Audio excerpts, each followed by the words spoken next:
Hello বন্ধুরা, welcome back to my channel. কেমন আছো তোমরা সবাই? আশা করছি সবাই খুব ভালো আছো। আমি অনিন্দিতা, এটা আমার ফার্স্ট ব্লগ। আমি একজন হাউসওয়াইফ, মিডিল ক্লাস ফ্যামিলি থেকে বিলং করি। আই হোপ তোমরা আমাকে অনেক অনেক অনেক সাপোর্ট করবে, তোমাদের ভালোবাসা পাবো।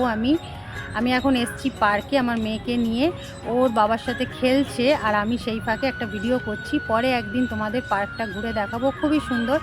তো চলো আজকের মতন এইটুকুই, নেক্সট ভিডিওতে আবার দেখা হবে। আর তোমরা সবাই আমাকে অনেক অনেক অনেক তোমাদের ভালোবাসা দিও। আর ভিডিও যদি ভালো লেগে থাকে লাইক কমেন্ট শেয়ার করে দিও। আবার ফিরে আসবো নতুন ভিডিও নিয়ে। ততক্ষণের জন্য তোমরা সবাই ভালো থেকো, সবাই সুস্থ থেকো। চলো টাটা।